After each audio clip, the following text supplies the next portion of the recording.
Hey everyone, welcome back to the channel. Today we're diving into one of my unforgettable trips to Edinburgh, Scotland, a city full of charm and history. From ancient castles to lively neighborhoods, Edinburgh offers something for every kind of traveler. So grab your maps and let's explore the must-see highlights of this incredible city. Let's start with the crown jewel of the city, Edinburgh Castle. Perched on Castle Rock, this iconic fortress dates back to the 12th century.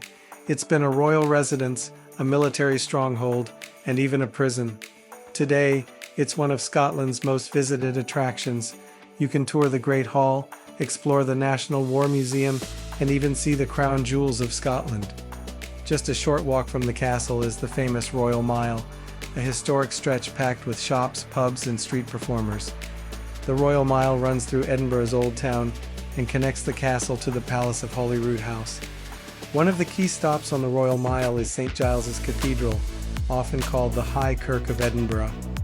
This beautiful 12th century church is known for its stunning Gothic architecture and the Thistle Chapel, with its intricate wood carvings and vaulted ceilings.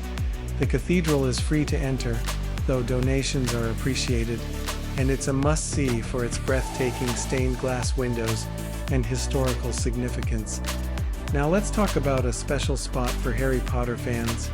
The Elephant House Cafe is where J.K. Rowling famously wrote much of the first Harry Potter book, inspired by the city's magical atmosphere and rich history.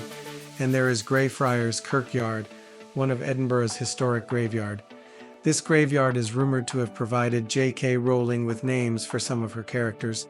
If you explore the tombstones, you might even spot the names Potter and Tom Riddle. Now, if you're up for a little adventure, hike up Arthur's Seat, an ancient volcano and the highest point in Holyrood Park. The climb is worth it for the breathtaking views over the city, plus it's one of the best spots for photos. No trip to Edinburgh would be complete without a visit to Victoria Street. This vibrant, colorful street is a favorite among photographers and is rumored to have inspired J.K. Rowling's Diagon Alley. With quirky shops, cafes, and bookstores, it's a great place to pick up a unique souvenir or just relax. For a deeper dive into Scotland's history and culture, you have to check out the National Museum of Scotland. It's free to enter and filled with exhibits on everything from natural history and science to Scottish heritage. Highlights include the impressive collection of medieval artifacts, ancient Egyptian relics, and even Dolly the sheep, the world's first cloned mammal. And when night falls, head to the grass market. This lively area is packed with pubs, restaurants, and street entertainment. It's one of the best spots to experience Edinburgh's famous nightlife. So, there you have it, some of the best places to see in Edinburgh, from ancient castles to stunning hilltop views. Whether you're a history buff, a foodie, or just here for the Instagram shots, Edinburgh has it all. Let me know in the comments which spot you'd like to visit first, and don't forget to subscribe for more travel guides just like this one.